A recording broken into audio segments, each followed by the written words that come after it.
Le deuxième module est, les fonctions du Saint-Esprit. Lorsque nous parlons des fonctions du Saint-Esprit, il est classé en deux.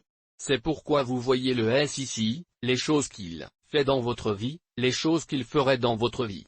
Donc, deux fonctions du Saint-Esprit, et l'une d'elles est une chose qu'elle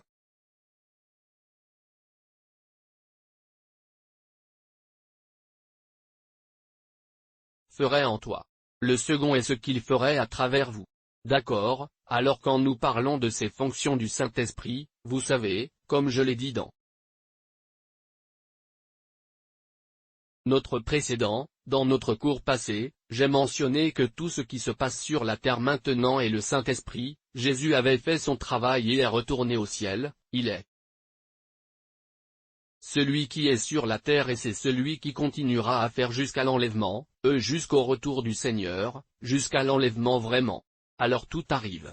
Et en effet Jésus, La Bible dit que personne ne peut dire que Jésus est le Seigneur sans le Saint-Esprit, absolument personne. Donc, tout ce que nous voyons maintenant est le Saint-Esprit qui travaille partout sur la terre. Et cela rend très important que vous ayez besoin, vous savez, d'apprendre à entrer en relation avec lui. D'accord, parlons donc des fonctions du Saint-Esprit dans la vie d'un croyant. Quand nous parlons, dans la vie d'un croyant, il y a des choses que le Saint-Esprit ferait dans votre vie. Il y a des choses que le Saint-Esprit fera tout au long de votre vie pour autres, au monde. D'accord, d'accord. Vous savez, les choses qui vous préoccupent dans votre vie sont les choses qu'il fait en vous. En d'autres termes, l'œuvre de Dieu directement dans votre vie. Ce n'est donc pas comme quelque chose qui se passe à l'extérieur. C'est juste à l'intérieur de toi. Es-tu avec moi? Alors. Et nous devons examiner ces choses d'accord. Et il y en a beaucoup. Numéro 1. Le Saint-Esprit rend Jésus réel pour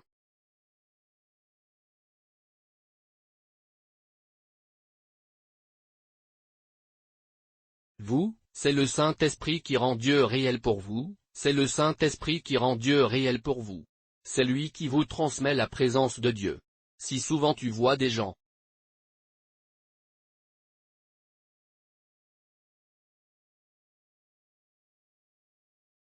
vous voyez quand les gens prient et il semble que Dieu est loin d'eux et sec, tout ce genre de choses.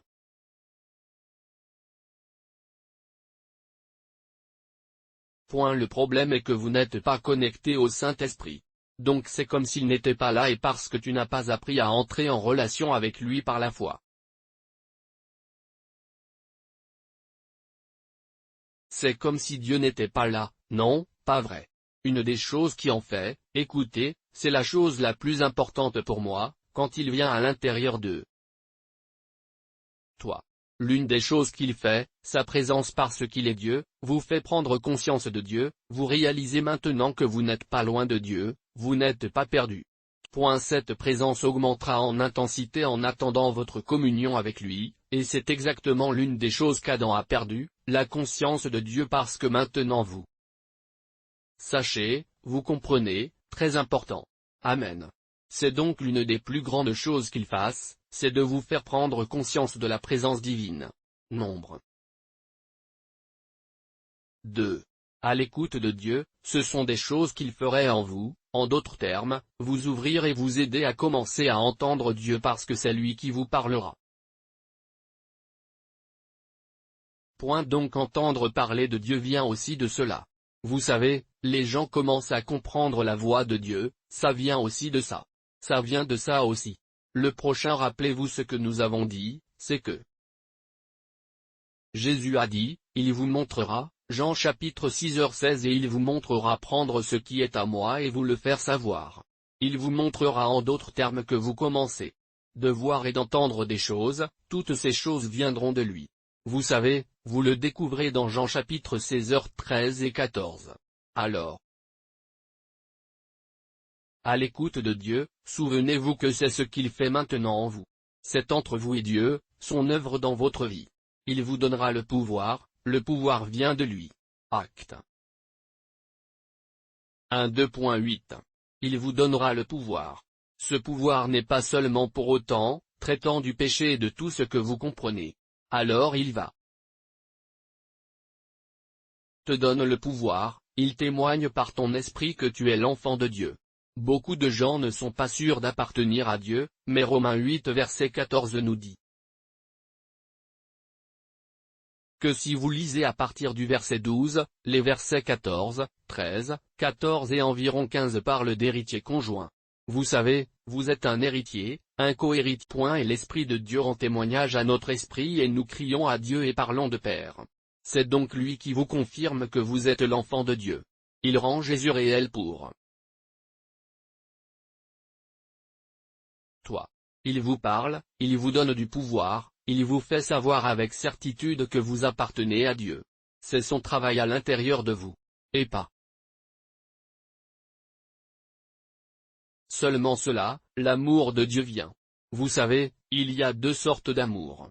L'amour qui est naturel à l'homme, mais il y a aussi un surnaturel amour. C'est pourquoi les gens peuvent pardonner à ceux qui tuent leur peuple et tout ce genre de choses lorsqu'ils rencontrent Christ, l'amour de Dieu. Le numéro de chapitre du livre de Romains. L'amour de Dieu a été répandu dans nos cœurs, vous savez, par le Saint-Esprit. Ainsi, l'amour surnaturel de Dieu vient dans nos cœurs par le Saint-Esprit, et c'est dans Romains 5, pensez Romains 5 verset 5, c'est lui qui nous donne des cadeaux, d'accord, c'est lui qui nous donne des cadeaux. Les dons du Saint-Esprit.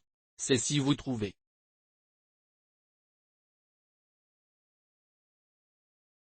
que dans 1 Corinthiens 12 du verset 3, 9, c'est aussi lui qui nous aidera à découvrir notre héritage et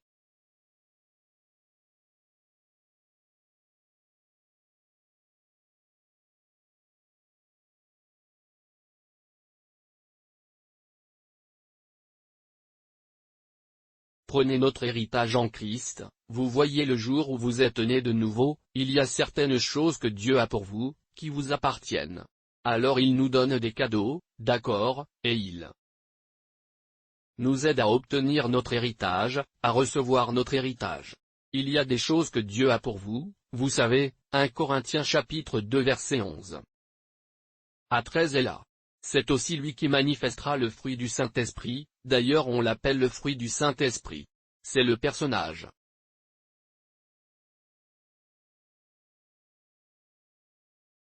de Jésus. Vous comprenez, développer ce caractère divin, c'est lui. Voyons ce qu'il ferait dans la vie d'un croyant hors du monde. Vous savez, le Saint-Esprit agit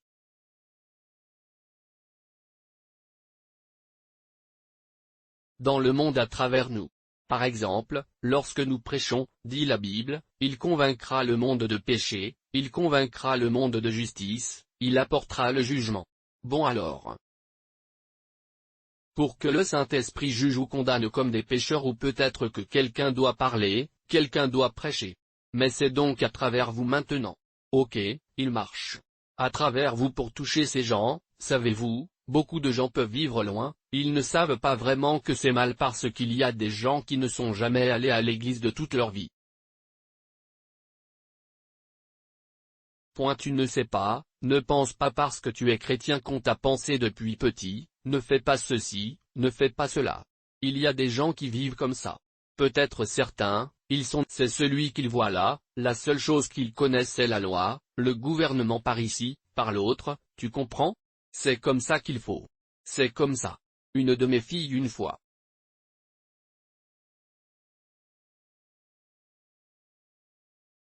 était au Vietnam et donc nous parlons parce qu'en essayant d'étendre ce que je fais, je dis d'accord, pouvons-nous atteindre les gens là-bas?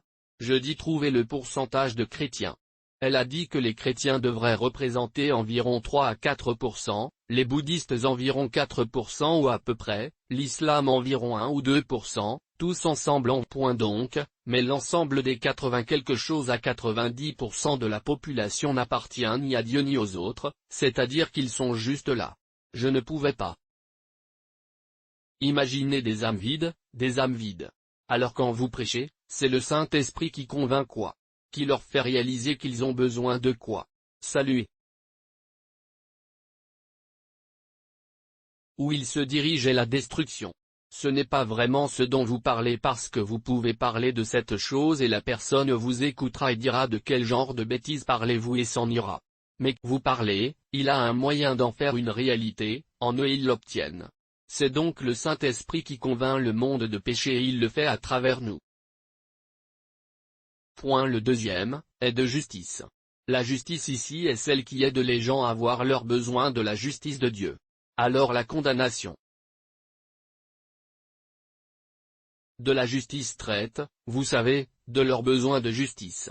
Que ce qu'ils pensent faire n'est pas bien, ils doivent bien faire les choses avec Dieu. Et c'est la justice de Dieu, ce n'est pas la vôtre. Vous savez, c'est là que beaucoup de gens échouent. Tant de gens pensent qu'ils sont moralement bons, cela signifie qu'ils vont bien. Et ils sont acceptés par Dieu, n'est pas vrai. Ce n'est pas vrai, vous n'êtes juste devant Dieu qu'en recevant celui que Jésus a fait parce que le vôtre est fondamentalement faux.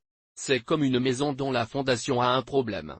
Donc, peu importe comment vous construisez et peignez la maison, nous savons qu'il y a un problème. Il coulera maintenant, après un certain temps. Si vous voulez voir ce genre de choses que vous voyez à Lagos quand ils vont couvrir un marais et ne l'ont pas bien fait, après un certain temps, la maison commencera à couler. Le prochain est le jugement.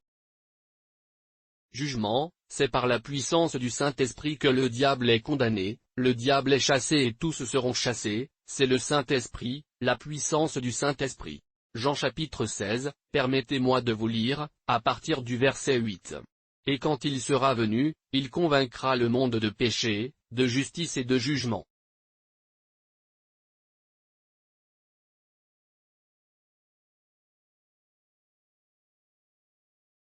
Il va en quelque sorte les condamner pour leur faire savoir que la façon dont vous le faites n'est pas quoi? Ça ne marche pas, ce n'est pas bien. Vous avez juste besoin de la justice de Dieu. D'accord, dans la justice de Dieu surtout, cela vous montre votre condition misérable, qui est le péché. Et ensuite vous montrez que c'est Jésus, c'est la réponse, très bien. Et puis le diable, le prince de ce monde est jugé, de ce monde est jugé. C'est donc lui qui porte le jugement. Par exemple, quand nous chassons les démons, es-tu avec moi? C'est la puissance du Saint-Esprit, c'est sa présence qui chasse les démons parce que le diable a perdu son droit de régner sur les gens. Il n'a pas le droit de gouverner les gens. Le problème est que les gens ne savent pas. Donc le gars est juste un escroc. Il les traite de cette façon. Donc le Saint-Esprit est celui qui n'est pas seulement la conviction du péché, c'est ce qu'il ferait dans le monde, pas dans nous, c'est à travers nous au monde. 2. Il les convaincra de justice. Leur besoin de Jésus, leur besoin de la justice de Dieu. 3. C'est lui qui amènera le jugement. Et ici, laissez-moi lire à nouveau pour vous. Comment Jésus l'a dit, de jugement, parce que le prince de ce monde est jugé. 2. Jugement. En d'autres termes, nous séparer du diable et chasser le diable. Pourquoi? Parce que le prince de ce monde a été jugé, il n'a pas à nouveau. Alors maintenant, le Saint-Esprit à travers nous maintenant peut chasser quoi? Nous chassons les démons, détruisons les œuvres et toutes ces choses parce que le regard, maître a été, quoi? Comprends-tu cela? Autre chose que nous voyons, c'est à travers nous que le Saint-Esprit va guérir les gens, délivrer les gens et faire beaucoup de choses dans la vie des gens? Très bien. Alors. Merci.